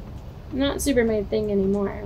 Wine Coop has a Rocky Mountain oyster beer, a stout. Do they? Yeah. Well, there you go. I have had that. Probably inspired from Velar. Yeah. Maybe. Anyway. Whales. Despite the criticisms from the anti-whaling, the brewery defends its practice by citing Icelandic traditions and culinary history. Yeah. I do agree with that. I I do mean, too. why not? Which includes using every part of an animal and consuming foods like fermented shark and sour whale fat during the Thori Fest. Yep. So, absolutely. One of my favorite things about growing up with a family that is big into hunting is they use every part of the animal, right? Like, I mean, it's not wasteful. It's not for trophy. It's absolutely, they're eating off their land. And Doesn't mean what else they use it's a it wonderful, for. beautiful thing. Beautiful, Exactly, right? Like, get after it. Yeah. Put it in a sandwich. I mean, call it a day. I mean, I get if the general criticism is like, don't hunt whales, then yeah, I can understand where it doesn't really matter what part of the whale that you're using. Yes. But, I mean, I definitely side more on like the history and tradition and do it sustainably. Yeah. Right? Like, it doesn't have to be like... Don't kill- over-farm the Yeah, land. don't Don't over-farm. over-hunt the whales. Exactly. Do it sustainably. And then I think I it's... like it. Then I'm more okay with it. Yeah. And that's coming from someone who doesn't eat meat. And then Yeah. I'm still more okay with it. Yeah, well, you had a good round mind about you. In this egghead? Yeah, I didn't say it. All right, so they aren't whales, but they are kind of whales when you think about like the goats. I don't know. I'm trying to put the casino references in there. The whales were like the big players that They came spend in, a lot of money. spent a lot of money. They're like the goats of the casino, right? Like, I don't know about greatest of all time, but they had deep pockets. yeah. Okay. Anyways, this is a terrible segue. Speaking of Arctic chill, Speaking of ice. the Arctic chill of how Speaking of bad that ice. joke was. Did you hear about the Chiefs and Dolphins game? I watched it until I was sick of watching it. Oh, yeah, it was a good game. I did watch it. Yeah, you're right. It was kind of a blow up, but it was fun. It was chilly. It looked very cold. My favorite part is when Homie cracked his helmet Ah. on other Yeah, guy's Mahomes. helmet. Yeah, it was a good one. Yeah. But what happened during that game that became kind of viral and was all over, all of the social medias was people doing, we're going to call it, I don't have an empty glass, like the Dairy Queen, like upside down dip, but with their beers because they froze at the game. Yeah. Or there was like exploded cans of like McUltra or whatever beer they were drinking because it was so cold they made all the beer freeze, which everyone's like, well, yeah, of course it freezes. But do you know at what temperature beer freezes? I didn't. I did not either until I looked it up, and it freezes at 28 degrees for beers in the, what was it, 3 to 6? 4 to 6. 4 to 6 ABV. They actually freeze 4 degrees colder than water. So, as we all knew, it was much colder than 28 degrees, but now you have it. That is when your beer will freeze as long as it is in that alcohol range. Pa! And the Chiefs are not the whales of the NFL. Okay. They were. I mean, they did. They're like the more recent whale of the NFL. That's true. They've won a lot. They got a couple rings. Yeah. No big deal. Yeah. All right, we're going to go further away from Kansas because it's our neighbor. We're going to go all the way over to Japan. This doesn't look like Kansas anymore. Remember that one time we did end up in Kansas, and I was like, why are we in Kansas? That's a real thing. Yeah. It was raining, and it was dark, and we got lost. Yeah. But, all right, we're going to go over to Japan. This is more of a thoughtful, fun fact, and it really is about bringing in that inclusivity. So in Japan, beer cans can feature Braille markings. Yep. This is to help. On the top. Yep. On the top. It's to help visually impaired individuals distinguish non-alcoholic beverages from alcoholic beverages. What it does is it highlights Japan's commitment to accessibility and inclusivity, ensuring that visually impaired people can independently identify and choose their preferred drink, right? And it's a great example of how small design changes can make everyday products more accessible and user-friendly for everybody in the community. And we have talked about, an easy low-hanging fruit is just like talking about women in a very male-dominated field, but it doesn't just have to be women. There is a whole laundry list of minority groups that don't feel overly welcomed in the craft beer space. And this is a great example of the beer space. Yeah, that's probably a better way to put it, just beer space. And so this is a great example case of this isn't a big lift, right? Like they do it and now this whole group of people feels more inclusive. Like if there was a brewery around that had Braille on their menu and on their merch, and for someone that was sight impaired could actually function around their brewery outside of autonomy required on your bathroom doors, you know what brewery they're probably going to go to? That one. I know not a lot of sign language, but I did take a couple semesters. I know that one. And so I've had breweries that I've worked at that we actually started having a decent group of hearing impaired people because they could actually order. I thought that was so cool. Yeah. That you would do that with people. And I do just a tiny bit, but it was so cool that and they would bring in their friends and it really just kind of grew. And I've run into some of them outside of, we're not working at the places anymore and they straight up just don't go anymore because it doesn't feel that way. So again, it doesn't have to be women. There is a whole laundry list of minority groups you can start appealing to. And it's incredible how small little things like that can make people feel welcome. And if you you want to make people feel welcome, there's a lot of things you can do to set yourself apart. That's right. Open your heart and your doors. Oh, look at that. Lovely. To, a wide range of us. Of people. People out there. Yeah. Who is? Where are we going? We're going. There's no place like home. We're going to the Brew Bites. Brews and Bites. Brews and Bites. I really liked how you did this one. It looked real yummy. Brews and Bites. Brews and Bites. She's also available for hosting your next karaoke session. Ooh, I don't think you want me singing that, but there you go, Sam. This is NA. Just reach out to Imagine if I was drinking. Right? It would sound better. At least in my ears. In my ear. These headphones are wondrous, by the way. I mean, you can just really hear your vocal. Is it nice? Vocal voice. Is it lovely? Should I sing more? Yes. Always sing more, and no one is listening. So they prefer to not be listening. All right. We're always excited for the eats and drinks of the Brews and Bites. It's because it's near and dear to us. Yeah, we love eating, we love drinking. This week's segment of the Brews and Bites is brought to you by the Original Gourmet Cheese Club. Each month you can embark on a flavorful journey with selection of the finest traditional and artisan cheeses from around the globe, including award-winning varieties from both local American producers and renowned international cheesemakers. Accompanying your cheese is an informative newsletter offering insight into the cheese's origins, tasting notes, and pairing suggestions. The expert cheesemongers with international beer experience and accolades ensure each cheese reaches its peak flavor and meticulously maintain cheese caves. With over 25 years of experience in packaging and shipping, the Gourmet Cheese Club guarantees your cheese arrives in perfect condition, ready for you to savor as intended. I love cheese. Make sure to click the link at the very bottom of the description to get your order in today. Just a heads up, while the Gourmet Cheese Club of the Month didn't pay us to sing their praises, we do have an affiliate link. If you click through and decide to subscribe to their amazing cheese selection, we'll get a kickback.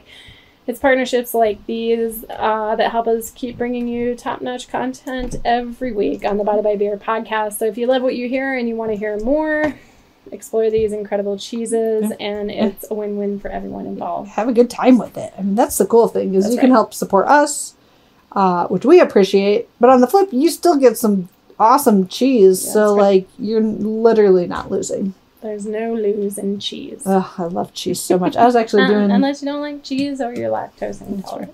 I was doing cheese with a grape sour beer this weekend. And what kind of cheese? Lovely. Just a sharp cheddar. I love it. Ooh. It was really good together. And then I was throwing them on like the everything little crunchy flat pretzels.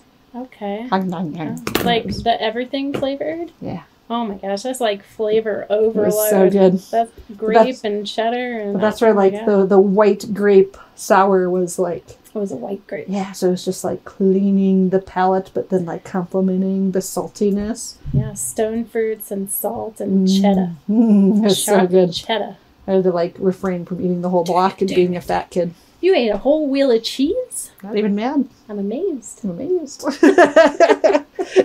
All right, let's get into Brews and Bites. This week, we're going to use our knowledge of flights that we learned in the Ale Academy today and pair them with beer styles available at the brewery. We're using some of the most common offerings. We're doing this one in the fashion of picnics.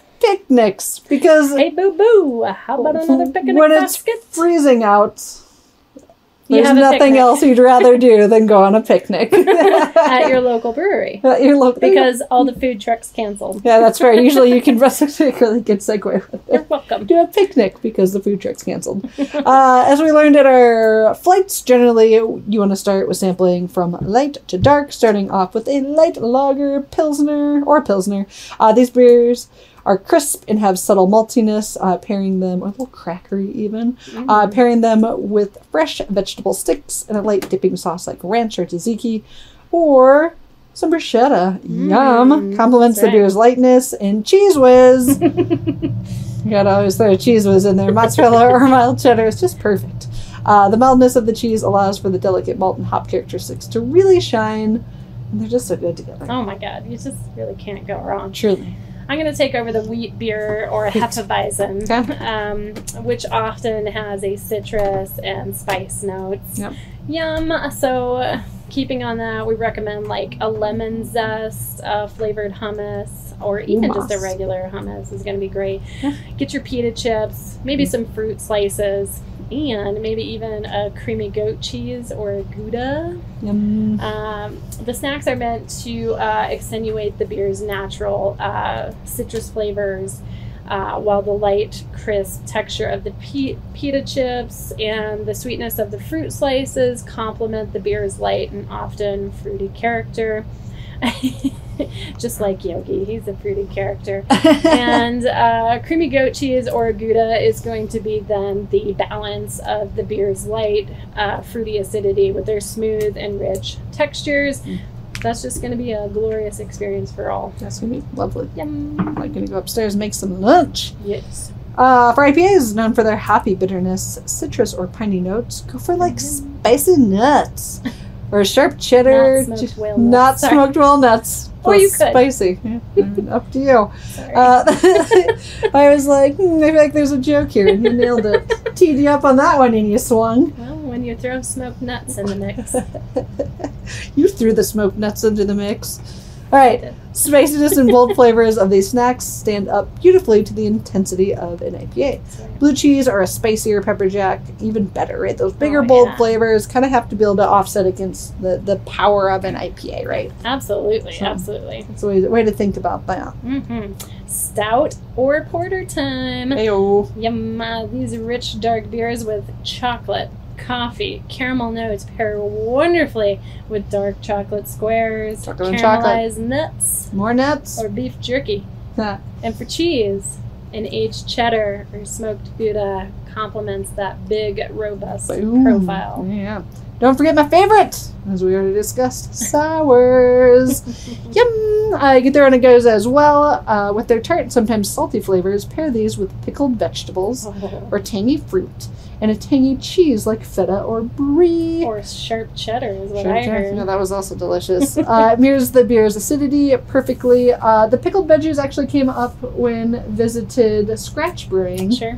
who does a lot of like wild fermentation, fermented beers, and then they had like a whole pickled flight Yes. of vegetables from their garden and from their land, because that's where they like brew is like everything from their land. It's an incredible brewery, and I was just in heaven. Sour and dill. Oh, Oh it my was God. so good. My sister sent me home with Christmas with a bunch of pickled vegetables. Did they bring me any? I will now. Thank I you. forgot. But I made an NA Bloody Mary over the weekend Yeah, it looks with so good. a hoplark, their black tea variety, and some zing zang. Zing. Oh my god. And then I threw the pickled veggies in. But Must I be ate warm. mine with bacon. I ate like a half a package of bacon, and it was so. And I didn't feel super after, but the Bloody Mary was amazing. Bloody was delicious. But and that's what but matters. again, it was like those big, robust flavors because the hoplark was super bitter. Yeah. Anyway, Yeah. I will bring you some pickled veggies. Please Pickled do. veggies and sours. Yum. Yum. For one of my personal favorites, the Belgian ale lovers. For you and I, this one's for us. A spice cake, getting back into those gingerbread cookies, complement the rich, complex flavors with fruit and spice notes, and a rich camembert or a Havarti cheese. Makes sense, yeah. Yep.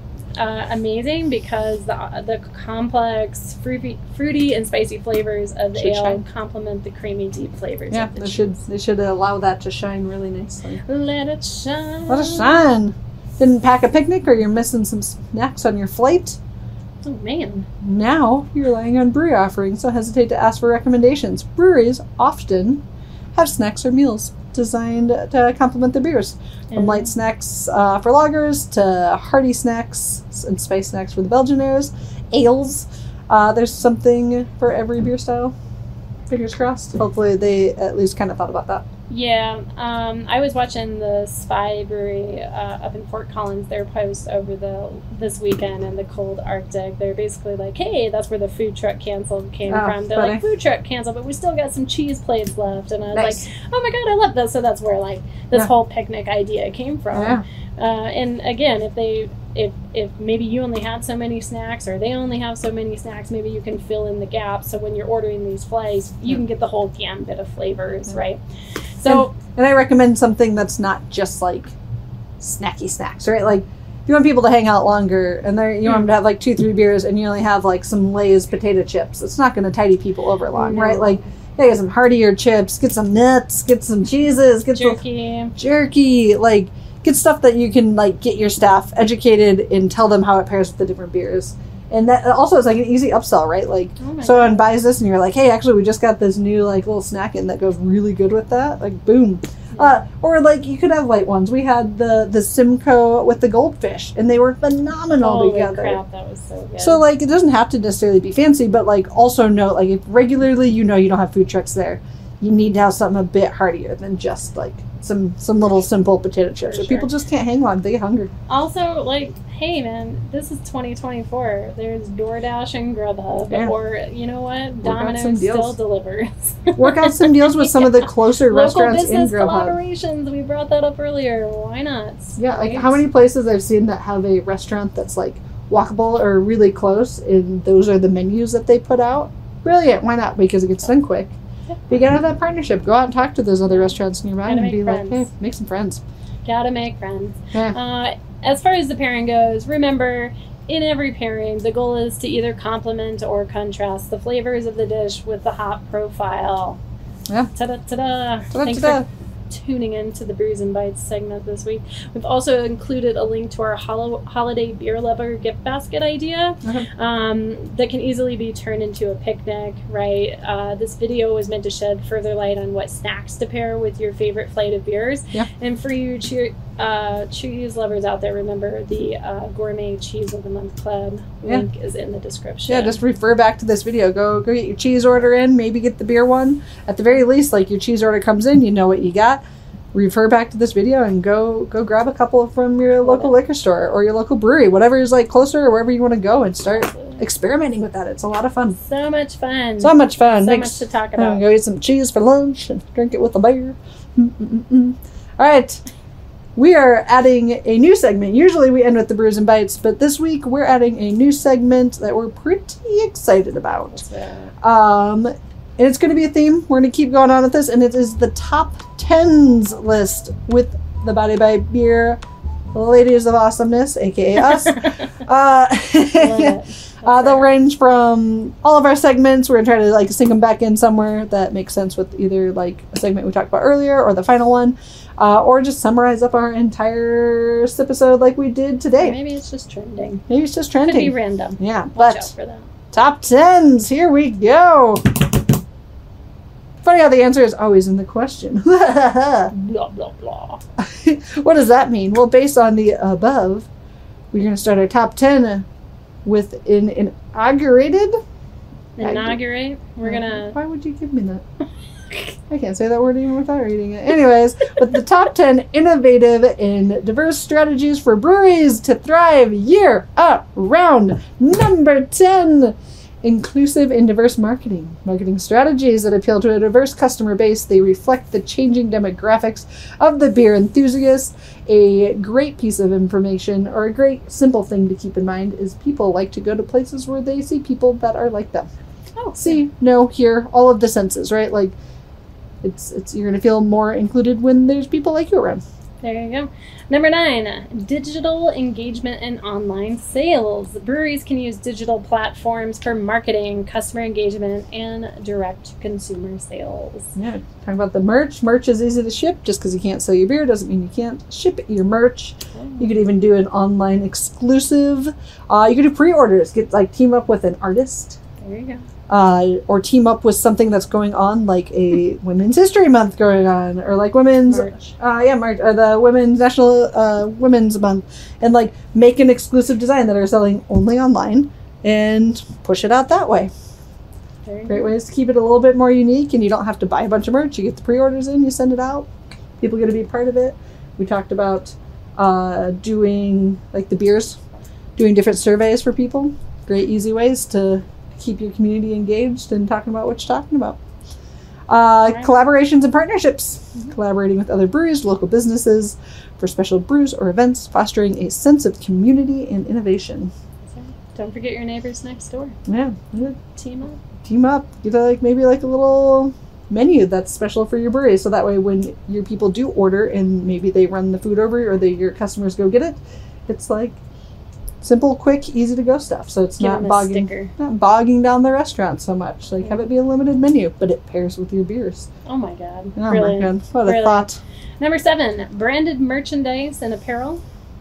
Branded merchandise is an excellent revenue stream and even a better marketing tool. We talked about it, right? Body by Beer podcast. Check out all of these beer images here. It's just free marketing, right? Yeah, why not? Give it away until you can't, and then you know what? If it's good enough, a lot of people will give you some cash for it. So don't forget about that merchandise. Make sure your staff has good quality merch on. There's a whole other conversation. Yeah, we'll go on that tangent later. But in general, You got to get your merch to your staff as cost effective or free, however you want to do it. You don't want your staff wearing ripped shirts. You don't want them having like worn and torn down. You also don't want them wearing old merch while there's new merch coming out. You want them. They're going to be the biggest advocates. They're going to be the biggest people that make the sale. You got to get it to them for as reasonable as you can possibly make it. Don't try to make any money on your employees. If you have to do at cost, then I understand that. But don't try to make money. Don't do 50% off. That's silly. Like, let your staff represent your company well. Mm-hmm. All right. Number 6, loyalty and membership programs. Implement mug clubs or loyalty programs, boost sales, and foster a sense of community. We brought up that, it brings people together. It makes them feel like they're part of the decision making. You can give exclusive perks like trying out new beers, having opinions, voting on things. It just makes a better community vibe and feel going on. There you go. I love that. Number 5, interactive events and experiences. Things like beer tasting and pairing workshops, brewery tours, or community-focused events. They do engage your customers, right? It's a way to get in front of the crowd, talk to the crowd, get their opinion. A piston? Opinion. The Pistons. A piston. Is this a V8? It's a way to get that special and unique experience and get the people talking, and it's a way for you to listen as well and know who's coming into your brewery. Yeah, know what they like to do. That's right. Yeah, you can get really unique with events. I think one of my favorite weird ones was like during the ski season, had the little skiing company that would come in and like polish, sand, wax and it was like $20, get your skis done, and you get a beer. Yeah, like it was a great promo. It was busy all the freaking time. They just did that over yonder this last weekend, I think. And it makes sense to do it. Why not? It's a great little opportunity. You have a big biking crowd, bring in like a mobile bike like tuner, or team up with one of your bike shops and have someone come out and tune up some bikes. Great way to get people in. It's just knowing what your peeps like. We're gonna jump into number 4. Unique food pairings and offerings. Breweries can integrate unique food pairing options like partnering with local food trucks, offering artisanal snacks to enhance the drinking experience. See our flight beer and food pairing for suggestions on what kind of snacks to order at your brewery based on your beer styles. We just talked about that. You really try to get these things to come together, and then the other piece is you have to have your staff trained, and, or probably more like have some material out, like you brought up in the cheese one, that they give you like a breakdown of flavoring notes and like what to expect. And like, you need to have those things because your staff might not always, like your staff needs to know it and they should want to talk about it. But if they're busy, like having this card that people can then, you got to start like pinging ideas off of. It's a great way for people to be a little bit more self-efficient, or they take it to a table where you can't necessarily sit and talk with them. Yeah. But now they can still get the education, and it just makes it feel like such a better experience other than like, hey, here's this cookie and this beer, it pairs together. And you're like, cool, but why? You don't know. Yeah. Like, teach, educate. People love being taught. It's an experience, people. That's right. And let's not forget, number 3, non-alcoholic beverage options. It is dry January still, or damp, however you're doing that. Any beers and creative non-alcoholic offerings like craft sodas, they do cater to a wider audience, right? Right. That's the theme. Keeping the door open. Right. What are you offering? What do you have available? Yeah. Have options. They can be a good markup, sell up. I know there's places that had NAs that people would buy like 6-packs to leave. Yeah, or the kombuchas. We always sold a lot of the kombucha. People love it. So there you go. Like interesting ways, and you're going to hit more people that are health conscious. You're going to appeal to people that are health conscious, maybe out doing exercises, women that are pregnant, maybe people that are just reducing drinking. Or trying to do every other. Why not have them, right? They don't take up that much space. It's an upsell. People dig it. Like the amount of people that would come up and like pregnant women would be like, oh, I'm not going to get anything. And they'd be like, see, obviously. And it's like, hey, I got an NA. And they're like, serious? Give me an NA. Yeah. They were such an easy sell. Yeah. Sold off the shelf like hotcakes. They flew. Number 2, sustainable initiatives. Innovative use of brewery byproducts like creating dog treats from spent grains, appeal to eco-conscientious customers. It also just paints a really good picture, especially for your brand. And it's fun. And people like it. And people like bringing home treats to their dogs. It's good gifts. It's good gifts that people like to give out to other people with dogs. Like getting treats. Dogs like getting treats. It's a win-win. And Number 1 on the top 10 innovative and diverse strategies for breweries to thrive year-round. Experimental small batch brews. Yes. Limited edition experimental batches can attract craft beer enthusiasts and create buzz. No doubt about it. They also create inclusivity by letting your customer base be a part of the experiment and the creative process, right? You're having a conversation. Hey, do you like it? Do you not like it? Do you think other people would like this? Yeah. How did it go, right? Like, have a conversation and let people be a part of that process with you. I think that's huge. Yeah.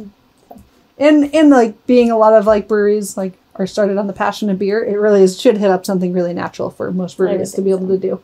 And then it's just educating and having that staff around you to kind of keep it pumped and going and getting the right people talking. Because you as a brewer probably aren't going to be up talking with people. And if you don't give the information to your staff, your team's going to be doing it. So you got to work as a team here. You don't get to just hide in the back of the house.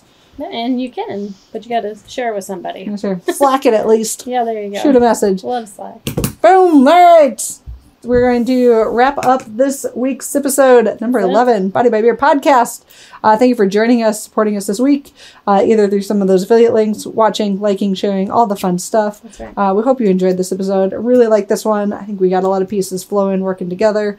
And please, make sure you subscribe, share, YouTube, Spotify, and Apple Podcasts, and we're on all the social medias at Body by Beer Podcast. That's right. And cheers to making some incredible memories with us today in conversations. It was a really good one. I like the soapbox, but it's always nice to come down off that soapbox as well. Join us next week on the Body by Beer Podcast for another episode full of insights and fun. We're going to continue to explore some fascinating tales from around the world of beer. Remember, if you have any suggestions or stories to share, please drop them in the comments. And we do appreciate you for listening. So thank you so much. Thank you. Bye. Cheers.